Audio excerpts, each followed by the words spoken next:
Voilà, amis internautes radio et télévision sur l'occasion. Donc, nous, présents là dans l'hôpital Notre-Dame de Tigouavlan, on a constaté présence et commissaire gouvernement au Kailan, Maître Pierre-Eliott Paul, qui est ancien commissaire gouvernement Tigouave, et qui est présent là, mais qui c'est Moun Tigouave. Je suis capable de constater que le commissaire Ali débarqué là, ensemble avec tout agent et sécurité, nous capables de là tout.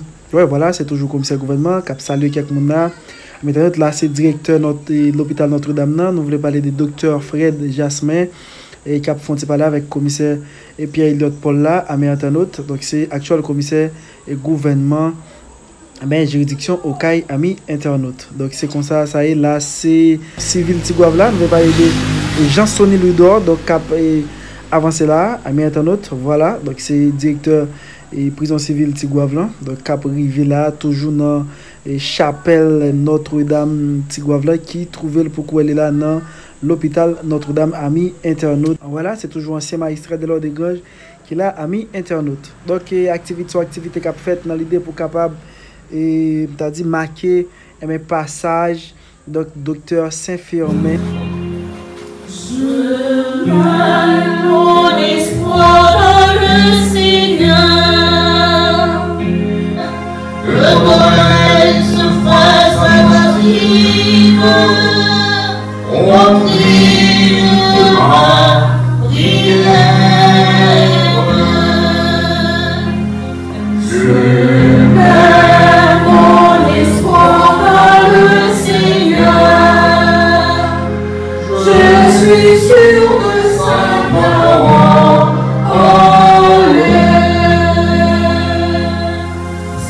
Retiens mes pauvres yeux, qui donc subsistera. Mais près de moi se trouve le pardon. Je te crains et j'espère. Je mets mon espoir dans le Seigneur. Je suis sûr de sa parole.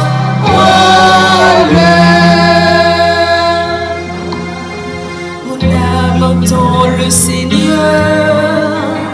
Je suis sûr de sa parole. Mon âme temple sûrement le Seigneur. Comme veilleur entend l'aurore.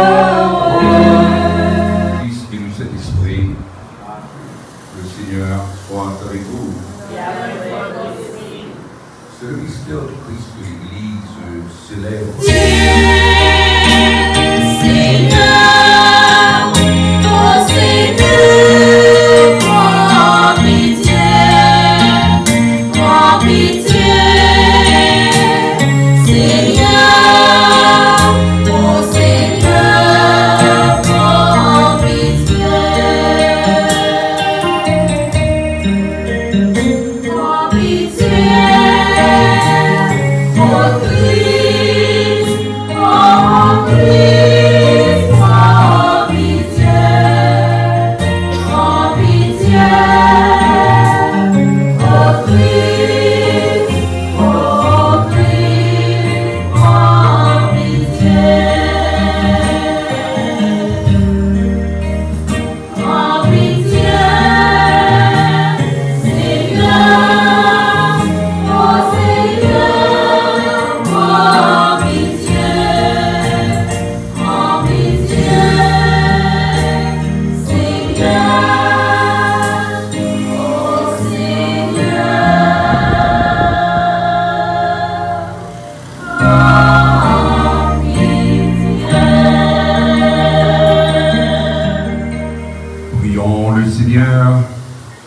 Seigneur, n'oublie pas ce que tu es pour les tiens, un Père qui aime à pardonner, un ami qui le fait, on me gelait son cœur.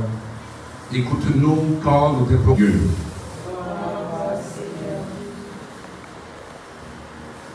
Jésus parlait à ses disciples de sa venue. Quand le Fils de l'homme viendra de sa gloire, et tous les anges avec lui, il siégera sur son trône de gloire. Toutes les nations seront rassemblées pour lui. Il séparera les hommes les uns des autres, comme le berger sépare les brebis des chèvres. Il placera les brebis à sa droite, les chèvres à sa gauche. Alors le roi dira à ceux qui seront à sa droite, venez les bénis de mon Père, recevez en héritage le royaume préparé pour vous depuis la création du monde. Car j'avais faim, vous ne m'avez pas donné à manger, j'avais soif, vous ne m'avez pas donné. J'avais faim, vous m'avez donné à manger, j'avais soif, vous m'avez donné à boire, j'étais un étranger, vous m'avez accueilli, j'étais nu, vous m'avez habillé, j'étais malade, vous m'avez visité, j'étais en prison et vous êtes venus jusqu'à moi. Alors les justes lui répondront, Seigneur, quand est-ce que nous t'avons vu, que tu avais donc faim et nous t'avons nourri, tu avais soif et nous t'avons donné à boire, tu étais un étranger et nous t'avons accueilli, tu étais nu et nous t'avons habillé, tu étais malade ou en prison, quand sommes-nous venus jusqu'à toi? Et le roi leur répondra, Amen, je vous le dis, chaque fois que vous l'avez fait à l'un de ces petits qui sont mes frères, Séphirien était médecin de mon père, était le médecin de ma maman, était le médecin de mes nièces, de mes neveux, et il rendait visite chez moi régulièrement chaque jour. Donc quand docteur Jasmin Fred m'a demandé si je voulais être le célébrant principal à cette célébration, j'ai acquis tout de suite, puisque je vous crois bien que je vienne, malgré ça m'a coûté de faire ce déplacement, et payer mes respects et témoigner de ma reconnaissance envers cet homme de bien que fut le docteur Jasmin. Jeune prêtre, je me souviens que j'ai eu le malheur de dire des choses très agréables lors des funérailles de quelqu'un que malheureusement je ne connaissais pas trop bien. Et parce que, par principe, on ne dit jamais de mal lors des funérailles de quelqu'un. Et ça m'a coûté très cher, puisque ce que j'avais dit de cet homme qui était couché dans le cercueil ne correspondait pas vraiment à sa vie. Ça fait très longtemps, ça date peut-être de 30 ans, de 31 ans déjà.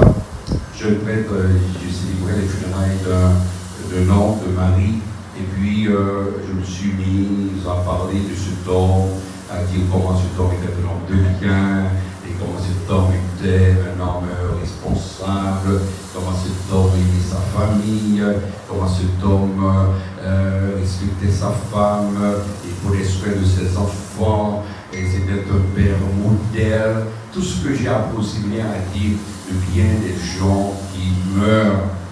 Et après les funérailles, il y a eu cette femme-là de m'approcher pour lui dire, mon père, de qui tu parlais tantôt? J'ai dit, mais je parlais de ton mari. Non, tu ne parlais pas du tout de mon mari. Mon mari n'était pas du tout comme tu viens de lui décrire. Il dit, comment ça? Il dit, mon mari n'était jamais là pour moi.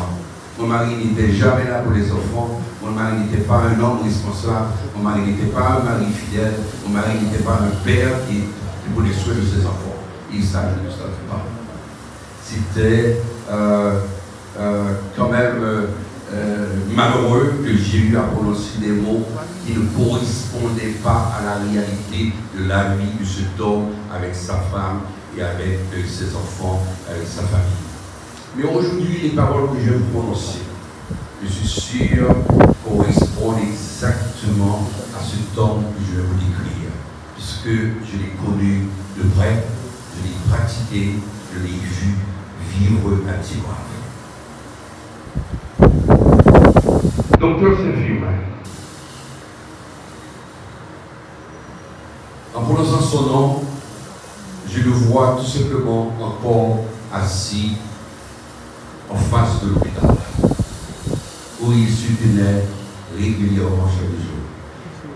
Et j'espère que justement, de beau jour, en passant devant l'hôpital, que je vais le voir. On nous a ici, nous allons appeler ça son pays, quelque part d'autre que Petit Bois. Je n'imagine pas Dr. Séphirien être quelque part d'autre que que dans cette pharmacie, là où il habitait, là où il se tenait, là où il s'asseyait régulièrement, là où il saluait les gens, et là il voyait les gens régulièrement. Il n'était pas de chez, il n'était pas ici. Il n'était pas venu ici pour rester ici. Il était d'ailleurs. Et pourtant, il est devenu le chez nous. Il est devenu l'un parmi nous. Par son entre-gens, par son amour, par son travail appliqué, l'auteur s'effumait, nous autres petits doigts bien, nous avons fait de lui un petit doigt bien, nous avons fait de lui le lait nôtre, nous avons fait de lui, nous l'avons adopté, parce que si on voulait et si on souhaite avoir un ami, un frère, un confrère, et parmi parler de Dieu, et pourtant il vivait pour Dieu, et pourtant sa vie reflète Dieu, sa vie reflète l'amour de Dieu. Il choisit un texte d'évangile qui ne fait référence à aucune pratique religieuse à la fin des temps. Il n'est pas dit, il n'est pas demandé à ceux-là qui vont être jugés par le roi du ciel, est-ce que vous étiez mariés? Est-ce que vous étiez baptisés? Est-ce que vous avez été confirmés par un évêque? Est-ce que chaque dimanche, on vous retrouve à l'église? Est-ce que vous avez l'habitude beaucoup sur les pratiques religieuses pour déclarer que celle-là, ou celui-ci est chrétienne ou bien chrétien? Ou bien que celui-ci est un homme de bien ou celle-là est une femme de bien? Ah oui, c'est un homme qui va à l'église. Nous présumons que aller à l'église fait de cet homme un homme de bien. Ah oui, mais c'est quelqu'un qui reçoit la communion chaque jour. Nous présumons que recevoir la communion fait de cet homme ou de cette femme quelqu'un de bien. J'espère que ceux-là ou celles-là qui reçoivent la communion sont vraiment des gens de bien. Mais je ne suis pas sûr, je ne suis pas si convaincu que ça. Parce que le Christ lui-même n'a pas fait référence à ça. Dans le témoignage qu'il a donné, il a plutôt parlé de l'amour. Comment tu traites ton frère? À la fin des temps, nous serons jugés sur nos actes d'amour ou sur nos actes de méchanceté. Sur nos actes de protection de la vie, sur nos actes de destruction de la vie. L'auteur s'exprime, c'est quelqu'un qui protégeait la vie, qui aimait la vie et qui aidait les gens à vivre bien. Non pas parce qu'il était médecin, mais parce qu'il a été un humanisme. Un homme qui comprenait que vivre, c'était la tranquillité. Pour lui, vivre, c'est cette façon paisible de voir l'autre. Vivre, c'est cette façon fraternelle de voir en l'autre, non pas un ennemi, mais un frère. J'ai jamais la même relation avec l'auteur Séphrimin, voire l'auteur Séphrimin en colère. Je ne l'ai jamais vu en colère. Je ne l'ai jamais vu se fâcher. Je ne l'ai jamais vu refuser un malade. Je ne l'ai jamais vu dire non, il est trop tard, je ne sors pas voir ce malade. Il est trop tard, je ne vais pas à l'hôpital. Il est trop tard, je ne vais pas aller chez Mme Lister voir la petite fille de Mme Lister qui vomissait. Il est trop tard, je ne vais pas aller voir le père Boussico qui était malade. Je n'ai jamais vu docteur Séphrimin refuser d'aller voir un malade, refuser de donner des soins à un malade. Et je n'ai jamais vu docteur Séphrimin parler d'argent avant de soigner un malade. Je n'ai jamais vu parler, demander de paiement avant de consulter un malade, avant de soigner un malade. Séphrimin, c'était un homme de l'humanisme. Et plus chrétien de nous autres chrétiens, et plus près de Dieu que nous autres qui venons chaque jour recevoir la communion. Parce que lui, il vivait de Dieu et il vivait pour Dieu. Son évangile, c'était sa vie. Son évangile, c'était son métier. Son évangile, c'était sa façon de faire son métier. Son évangile, c'était sa façon d'être médecin. Docteur Séphrimin appartient à cette dernière race de médecins de famille dans la ville de Tigouave. J'aurais aimé que, dans médecin aujourd'hui, tu perpétues cette tradition. Allez voir les malades Jésus. Toutes ces familles de médecins, de ma mère, de Madame Doris et Nelson, de Madame Magina Nelson. Je pourrais vous donner une kyrielle de gens dont il était le médecin qui les visitait régulièrement, chaque jour et à pied. Il les visitait à pied. Ces filmés visitaient ma maman et mon papa. Chaque jour, ils passaient à la maison voir mon père, prendre attention de mon père, attention de ma maman, s'assurer qu'il n'y avait pas trop de sucre dans le café de mon père. Et mon père qui était un homme assez bizarre, il s'arrangeait avant l'arrivée du docteur Séphirmet de ne pas prendre de sucre.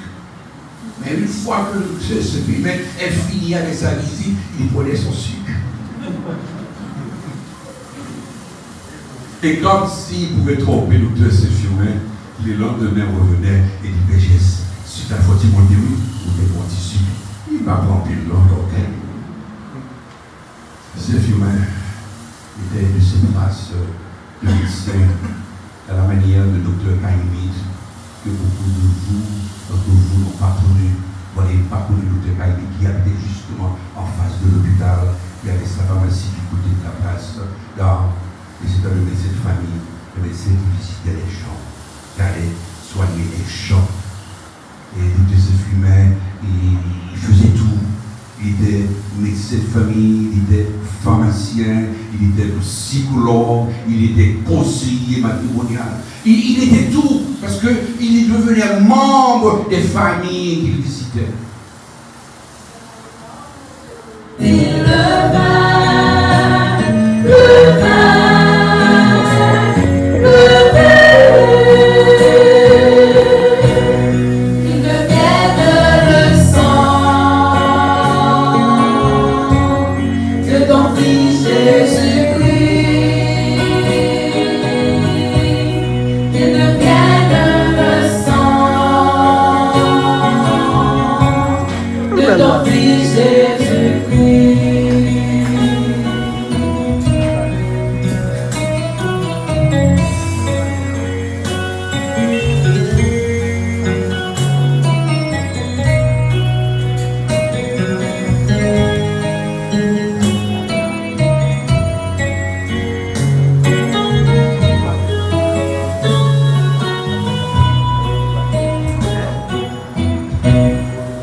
Prends pitié, Dieu de miséricorde, de Fritz Saint-Firmin qui vient de mourir.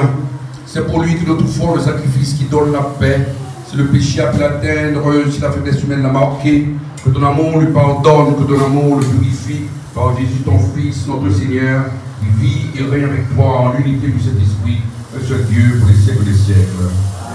Le Seigneur soit avec vous. Élevons notre cœur. Rendons grâce du Seigneur notre Dieu.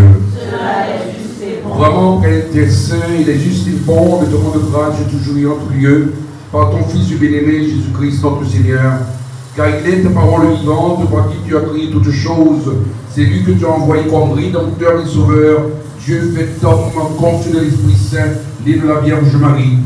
pour accomplir jusqu'au bout ta volonté et rassembler du milieu des hommes. Uczeni entera, benissons, gloria tua.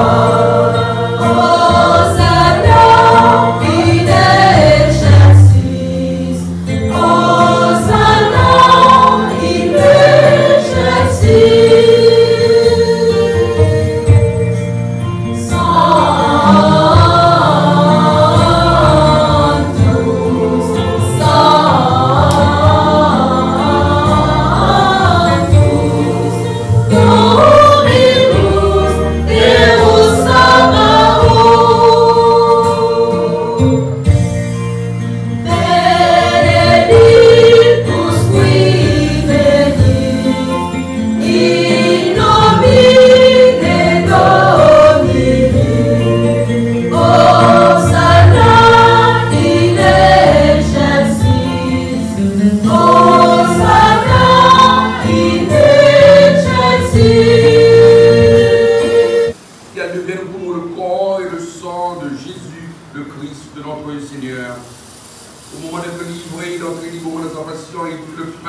Il rendit grâce, il le rompit et le donna à ses disciples en disant: prenez et mangez-en tous, ceci est mon corps livré pour vous.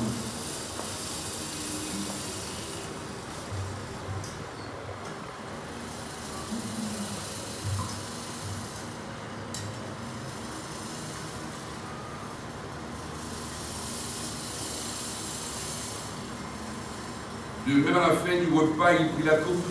De nouveau, il rendit grâce, il la donna à ses disciples en disant: prenez et buvez-en tous, car ceci est la coupe de mon sang, le sang de l'alliance nouvelle et éternelle, qui sera versé pour vous, pour la multitude, la rémission des péchés. Vous ferez cela en mémoire de moi.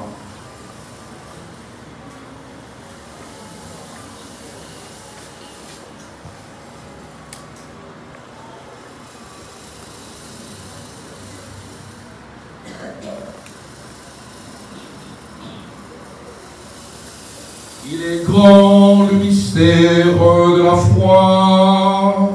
Nous annonçons ta mort, Seigneur Jésus. Nous proclamons ta résurrection. Nous attendons ta venue dans la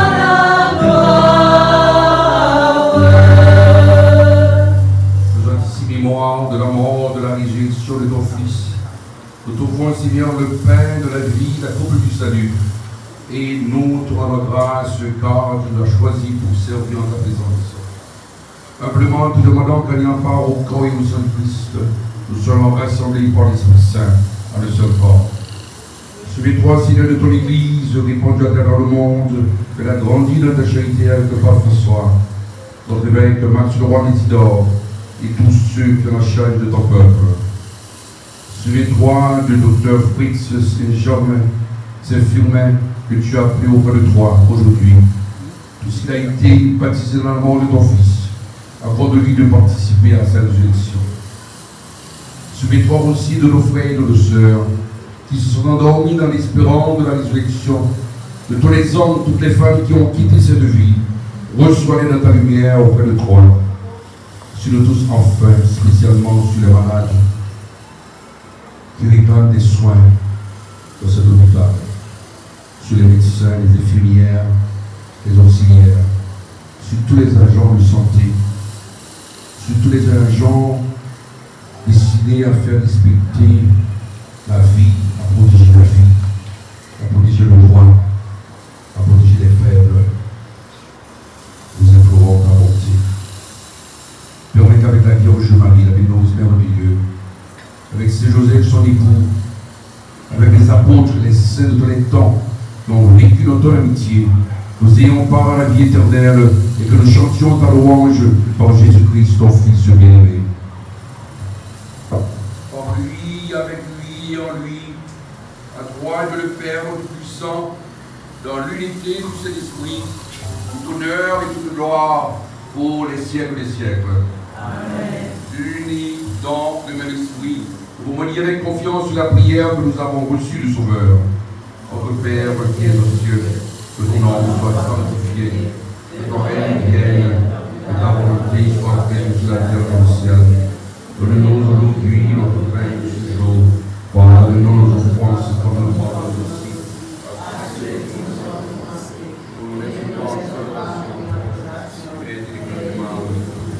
Délivre-nous de tout mal, Seigneur, et donne la paix à notre temps.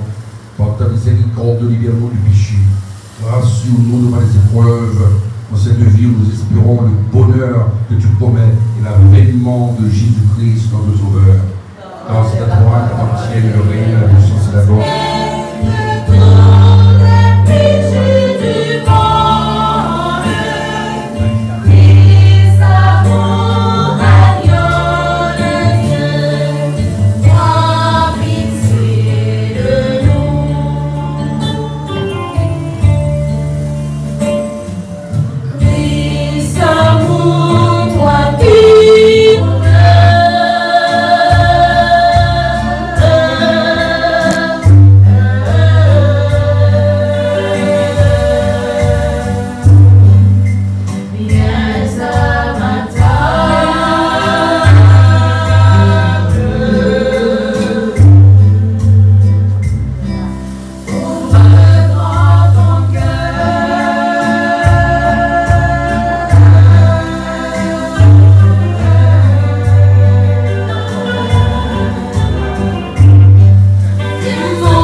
Docteur Séfirmé, t'as fâché en pile.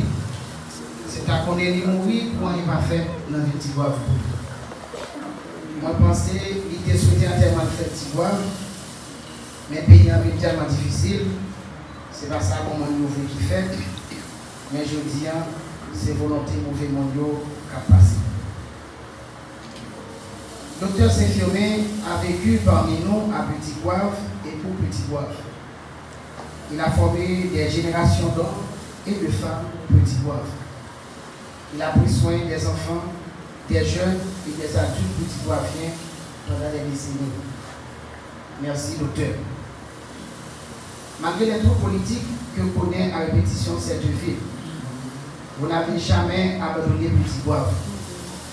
Vous y étiez toujours avec la craie dans la main, tous comme beaucoup, pour nourrir la pensée de cette commune et vous vous occupez de sa santé. Nous ne pouvons que vous dire merci. Combien de fois et pour combien de temps vous avez accepté de rester loin de tout ce qui vous est cher, rien que pour honorer votre promesse et votre engagement d'enseignant et de médecin envers Petit Gouave. Nous pouvons tout simplement vous dire merci. Combien de fois vous vous êtes dit tout bas, je vais laisser cette ville, comme le font les petits Gouaviens de naissance et les petits Gouaviens par l'alliance. Et à la fin, vous vous dites, je vais encore y rester. Y rester rien que pour dispenser les cours de chimie et attendre l'arrivée des patients. Aujourd'hui, nous avons l'obligation de vous dire merci. Malheureusement, cette commune que vous portiez dans votre cœur, qui vous était si cher, aujourd'hui est contrainte à vous voir vous partir. Dans un premier temps, votre voyage vous conduisait à la capitale pour des soucis de santé. Tout le monde attendait votre retour. Malheureusement, vous êtes parti laissant derrière vous des patients sans leur médecin tant aimé, des jeunes qui souhaitent encore vous saluer sur la galerie de cette pharmacie en face de l'hôpital en pleine journée en compagnie de vos amis. Vous êtes parti laissant derrière vous des vieillards qui vont mourir à cause de votre mort, des petits goaviens qui perdent un ami, un confident. Vous êtes parti laissant derrière vous une ville qui, à l'instar du pays, souffre de tous les signes et symptômes du syndrome d'autodestruction. Vous êtes parti laissant derrière vous des morts vivants, vivant chaque jour le défilé des morts sur les pas des vivants. Docteur Saint-Firmin était le portrait de cet homme calme, toujours serein, simple, élégant, souriant et éloquent. Un sportif qui courait quotidiennement derrière la fatigue, la maladie et la vieillesse. Un médecin qui aidait les autres à combattre la mort. Docteur Saint-Firmin était le champion de cette pratique médicale, prônant une bonne relation médecin-patient pour une prise en charge médicale sans faille. Il donnait espoir aux patients désespérés, courage aux patients affligés, force aux patients abattus par la rage des douleurs physiques. Voilà la raison pour laquelle ces patients lui étaient toujours fidèles. Pour lui, la vie et la mort se confondent. Je me souviens et me souviendrai encore, au cours de mes premiers jours à la tête de cet hôpital, ma rencontre avec le docteur Saint-Firmin. Il me disait, voilà docteur, qui me fait lâcher, c'est un gros combat. Pendant des années, il a choisi de ne pas fréquenter la cour de l'hôpital. Je ne connais pas les motifs. Je me souviens encore de ce mercredi matin, quand il s'est présenté à mon bureau pour me dire, toujours à sa façon. Donc, ça fait plusieurs années, il va rentrer à l'hôpital. Compliment. Moi, espace belle et bien propre. Docteur Saint-Firmin était un modèle d'enseignant, de médecin et de sportif. Les modèles disparaissent petit à petit sous nos yeux. Petit Poivre est condamné à vivre sans son ordonnance médicale, ses conseils et sa présence. Merci Doc, merci à votre famille qui a accepté que Petit Poivre ait été pour vous une famille. Merci pour avoir donné vie, pour avoir donné votre vie, rien que pour donner la vie à Petit Poivre. Reposez en paix. L'heure n'est plus à la clinique, ni en salle de classe, ni au sport. Que votre sommeil soit léger et votre âme puisse partir en paix.